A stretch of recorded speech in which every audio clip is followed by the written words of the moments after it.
Everyone welcome है हमारे YouTube channel मधु CSC में। आज हम आप लोग को एनसीईआरटी क्लास 6 की ज्योग्राफी की एमसीक्यू कराने जा रहे हैं जो कि फर्स्ट चैप्टर का है। चलिए देखते हैं क्वेश्चन नंबर 1। ठीक है, चलिए क्या पूछा है क्वेश्चन। निम्नलिखित कथनों पर विचार कीजिए। पहला दिया हुआ है कथन, कुछ खगोलीय पिंडों के पास अपनी उष्मा तथा प्रकाश होते हैं।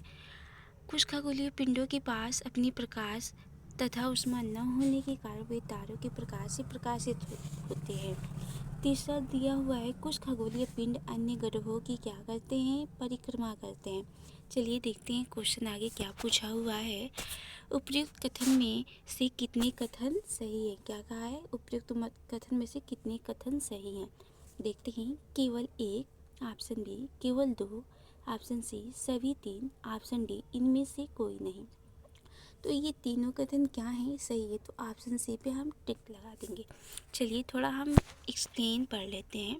देखिए, सूर्य, चंद्रमा तथा वे सभी वस्तुएं जो रात के समय कहाँ चमकते हैं, आसमान में चमकते हैं, क्या कहलाते हैं, खगोलीय पिंड कहलाते हैं। ठीक है, और देखिए खगोलीय पिंड के बारे में, खगोलीय पिंड बड़े आकार के कैसे होते हैं, ये बड़े आकार के, और तथा क्या ये होते हैं, गर्म होते हैं। ये गैसों से बने होते हैं तथा इनके पास अपनी उष्मा एवं प्रकाश होती है जिसे वे बहुत बड़ी मात्रा में क्या करते हैं, उत्सर्जित करते हैं। इन खगोलीय पिंडों को हम क्या कहते हैं, तारा। और सूर्य भी एक हमारा प्रकार का क्या है, एक तारा ही है। ठीक है, चलिए आगे देखते हैं। कुछ खगोलीय पिंडों में अपना प्रकाश तथा उष्मा नहीं होता है। अभी हम ऊपर पढ़े हैं, कुछ में होता है परंतु ऐसा नहीं सब में हो, और कुछ में नहीं होता है। वे तारों के प्रकाश से क्या होते हैं, प्रकाशित होते हैं। ऐसे पिंड क्या कहलाते हैं, ग्रह कहलाते हैं। ठीक, उपग्रह देखिए, और उपग्रह एक क्या है, हमारा खगोलीय पिंड है जो ग्रहों के चारों ओर क्या लगाता है, उसी प्रकार चक्कर लगाता है जिस प्रकार ग्रह सूर्य के चारों ओर क्या लगाते हैं, चक्कर लगाते हैं। चलिए अब हम सेकेंड क्वेश्चन देखते हैं। निम्नलिखित कथनों पर विचार कीजिए। सूर्य सौर मंडल के लिए प्रकाश एवं उष्मा का एकमात्र स्रोत है। दूसरा दिया हुआ है, पृथ्वी अपनी संपूर्ण प्रकाश एवं उष्मा सूर्य से प्रकाश प्राप्त करती है। तो इसमें पहला ऑप्शन भी सही है, दूसरा भी सही है। अब देखिए थर्ड दिया है, मंगल को पृथ्वी का जुड़वा ग्रह कहते हैं। क्या मंगल को पृथ्वी का जुड़वा ग्रह कहते हैं, यह ऑप्शन गलत है। नहीं, हम किसको कहते हैं, शुक्र को पृथ्वी का जुड़वा ग्रह कहते हैं। ठीक है, तो इसमें केवल ऑप्शन क्या सही है, देखिए ऑप्शन दिया हुआ है कितने कथन सही हैं। ऑप्शन ए केवल एक, बी केवल दो, सी सभी तीन, डी इनमें से कोई नहीं। तो इसमें ऑप्शन बी सही है, केवल दो कथन सही हैं, कथन 1 और कथन 2। ठीक है, चलिए देखते हैं। पृथ्वी एक क्या है, ग्रह है। ठीक है, ये अपना संपूर्ण प्रकाश एवं उष्मा किससे प्राप्त करता है, सूर्य से, जो पृथ्वी के सबसे नज़दीक का क्या है, तारा है। चलिए आगे देखते हैं हम। देखिए, सूर्य सौर मंडल के केंद्र में स्थित है। कहाँ पे, केंद्र में। यह बहुत बड़ा है एवं अत्यधिक क्या है, गर्म है। कौन अत्यधिक गर्म है, सूर्य। ठीक है, और ये क्या करते हैं, इसका खिंचाव बल इसके सौरमंडल को क्या करते हैं, बांधे रखता है। सूर्य सौरमंडल के लिए प्रकाश एवं उष्मा का एकमात्र क्या है, स्रोत है। ठीक है, अब देखिए ये ऑप्शन सी में था ना कि मंगल को पृथ्वी का जुड़वा ग्रह कहते हैं। नहीं, किसको कहते हैं, किसको बताए थे, शुक्र को पृथ्वी का क्या कहते हैं, जुड़वा ग्रह माना जाता है। क्योंकि ये क्या है, इसका आकार और आकृति लगभग किसके समान है, पृथ्वी के ही समान है। ठीक है, चलिए हम थर्ड क्वेश्चन देखते हैं। निम्नलिखित कथनों पर विचार कीजिए। पहला दिया हुआ है, पृथ्वी से हमें चंद्रमा का केवल एक भाग दिखाई देता है।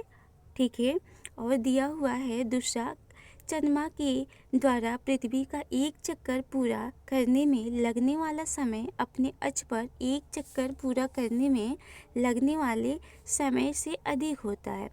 अब देखिए क्वेश्चन क्या पूछा हुआ है। चलिए देखते हैं क्वेश्चन क्या पूछा हुआ है। उपयुक्त कथन के बारे में कौन सा कथन क्या है, सही है, सही कथन इस पर पूछा हुआ है।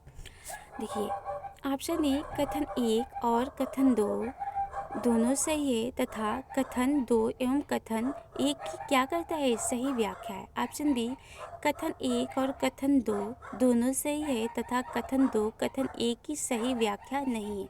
ऑप्शन सी दिया है, कथन 1 सही है तथा कथन जो 2 है वो क्या है, गलत है। तो ये ऑप्शन क्या है हमारा, यही ऑप्शन सही है। कथन 1 गलत है किंतु, और ऑप्शन डी क्या है, कथन 1 गलत है किंतु कथन 2 क्या है, सही है। तो ये हमारा टोटल क्या है, ऑप्शन सी सही है। चलिए आगे देखते हैं हम। देखिए चंद्रमा क्या है, चंद्रमा का व्यास जो है पृथ्वी की व्यास का लगभग कितना है, 1/4 होता है। कितना है, 1/4। ठीक है, ये इतना बड़ा इसलिए प्रतीत होता है क्योंकि हमारे जो ग्रह से अन्य खगोलीय पिंडों की अपेक्षा ये क्या है, नज़दीक है। चंद्रमा पृथ्वी का एक चक्कर लगभग कितने दिनों में पूरा कर लेता है, 27 दिन में पूरा कर लेता है तथा लगभग इतने ही समय में अपने अर्थ पे कितना चक्कर, एक चक्कर भी पूरा कर लेता है। ठीक है, और परिमाण स्वरूप जो पृथ्वी से हमें चंद्रमा का केवल कितना भाग दिखाई देता है, केवल एक भाग दिखाई देता है। ठीक, चलिए अगला क्वेश्चन हम पढ़ते हैं। क्षुद्र ग्रह तथा धूमकेतु के बीच अंतर क्या है। ठीक है, चलिए देखते हैं क्या पूछा है। क्षुद्र ग्रह लघु चट्टानी ग्रहिकाएं हैं, जबकि धूमकेतु हिमस्थित गैसों से निर्मित होते हैं, जिन्हें चट्टानें और धातु आपस में क्या होते हैं, जिन बंधे होते हैं। होते हैं, आपस में बंधे होते हैं। अब 2 दिया हुआ है, क्षुद्र ग्रह अधिकांशतः बृहस्पति और मंगल की परिक्रमा पथों के बीच पाए जाते हैं, जबकि धूमकेतु अधिकांशतः शुक्र, ठीक है, और बुध के बीच पाए जाते हैं। थर्ड वाला दिया हुआ है, धूमकेतु, ठीक है, गोचर दीप्तिमान पुच्छ दर्शाते हैं, जबकि क्षुद्र ग्रह यह नहीं दर्शाते हैं। इसमें पूछा हुआ है उपरोक्त कथन में से असत्य कथन, ये ध्यान दीजिएगा, क्या पूछा हुआ है हमारा, असत्य पूछा हुआ है। तो चलिए इसमें देखते हैं असत्य क्या है। ठीक है, तो इसमें केवल ऑप्शन ए दिया है 1 और 2, ऑप्शन बी 1 और 3, ऑप्शन सी केवल 2। तो इसमें क्या है, ये कथन क्या है, सही, ये असत्य है पूछा है ना, तो इसमें ये ऑप्शन क्या है, असत्य है। ठीक है, और ऑप्शन डी दिया ये सभी, तो इसमें सी। अब चलिए अगला देखते हैं, थोड़ा सा एक्सप्लेन पढ़ लेते हैं। देखिए क्षुद्र ग्रह क्या होते हैं, तारों, ठीक है, तारों, ग्रहों, उपग्रहों के अतिरिक्त जो असंख्य छोटे पिंड, ठीक है, पिंड भी सूर्य के चारों ओर क्या लगाते हैं, चक्कर लगाते हैं। ग्रह उपग्रह तो चक्कर लगाते हैं, मगर हमारे आसमान में असंख्य छोटे छोटे जो पिंड होते हैं वो भी क्या करते हैं, सूर्य का चक्कर लगाते हैं, और इन्हीं पिंड को हम क्या कहते हैं, क्षुद्र ग्रह कहते हैं। ये मंगल एवं बृहस्पति की कक्षाओं के बीच पाए जाते हैं। ठीक है, वैज्ञानिकों के अनुसार क्षुद्र ग्रह का एक ही भाग है, जो कि बहुत वर्ष पहले विस्फोट के कारण यह टूटकर क्या हो गया था, ग्रहों से अलग हो गया था। ठीक है, टूटकर क्या हो गया था, अलग हो गया था। वे एक सुस्पष्ट चमकदार पूंछ नहीं दिखाते हैं, जैसे चमकीला उनके पास पूंछ नहीं होता है। चलिए हम देखते हैं धूमकेतु। चट्टानी, लघुकणों, हिमकणों और गैसों से बना हुआ एक बेल्ट होता है।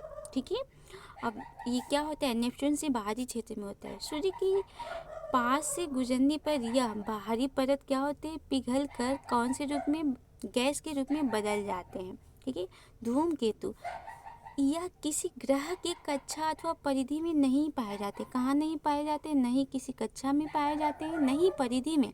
यह सूर्य की केवल क्या करते हैं, चारों ओर घूमने वाले क्या है, एक प्रकार का आकाशीय पिंड है। ठीक है, धूमकेतु शुक्र और बुध के क्या है, समीप नहीं है।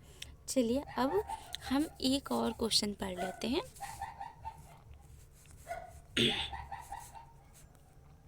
बस इतना ही क्वेश्चन, और चलिए हम चैप्टर नंबर 2 हम अगले दिन कराएंगे। ओके, आप अपने कमेंट सेक्शन में राय ज़रूर दीजिएगा कि हमारा ये वीडियो आप लोग को कैसे लगा। नेक्स्ट वीडियो में मिलते हैं। Okay, bye, take care.